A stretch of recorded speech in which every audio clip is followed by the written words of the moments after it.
तो नमस्कार दोस्तों, कैसे हैं आप लोग?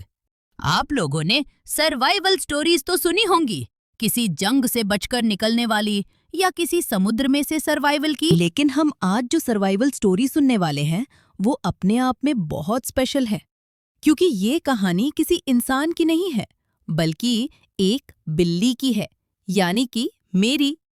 तो चलिए शुरू करते हैं। दरअसल शुरू से ही जहाज वगैरह में बिल्लियों को ले जाना आम बात थी, ताकि ये बिल्लियां चूहों से जहाज पर रखे अनाज की हिफाजत कर सकें। यही वजह थी कि सैम, जिसका नाम उस समय ऑस्कर था, उसे जर्मनी के एक लड़ाकू जहाज यानी युद्धपोत बिस्मार्क पर ले जाया जा रहा था।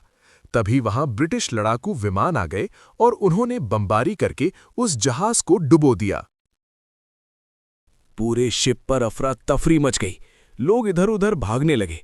फॉर्चुनेटली सैम को एक लकड़ी का गट्टा मिल गया और वो उस पर चढ़ लिए। कुछ देर बाद ही पास में जा रहे एक रेस्क्यू मिशन शिप को सैम मिल गया और उन्होंने सैम को उठाकर अपने जहाज में ले लिया। ब्रिटिश ऑफिसर भी उसे देखकर हैरान रह गए।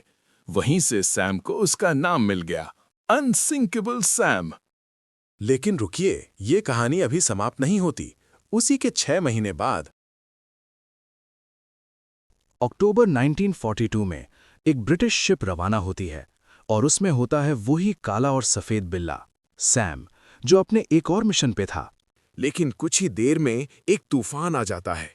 शिप का एक बड़ा हिस्सा टूट जाता है और जहाज फिर से डूब जाता है।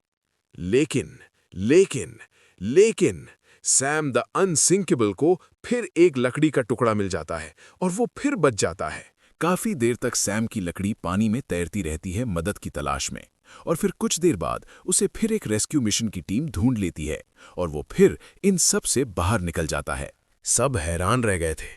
250 लोगों में सिर्फ 35-37 ही बचे थे और उनमें से एक सैम भी था, जो दूसरे बार समुद्र से बच के निकला था। लेकिन कहानी यहीं खत्म नहीं होती। कुछ समय बाद सैम को फिर एक मिशन पर भेजा जाता है, ब्रिटिश शिप पर। सैम भी मजे से इधर उधर घूम रहा होता है। तभी एक जर्मन टॉर्पीडो से उस जहाज पर हमला होता है और वो जहाज फिर एक बार डूब जाता है। और हर बार की तरह इस बार भी हमारा बिल्ला सैम फिर एक बार बच जाता है। कुछ समय समुद्र में तैरने के बाद उसे फिर बचा लिया जाता है। अब तक ब्रिटिश नेवी भी सोचने लगी थी, क्या ये लकी है जो हर बार सरवाइव कर लेता है, या ये असल में अनलकी है जो जिस शिप में जाता है वो शिप डूब जाती है। बहरहाल सैम को उसके बाद रिटायर करवा दिया जाता है और बाकी का जीवन वो यूके के एक टाउन में बिताता है। और ये रही उस बिल्ले अनसिंकेबल सैम की कुछ असल तस्वीरें।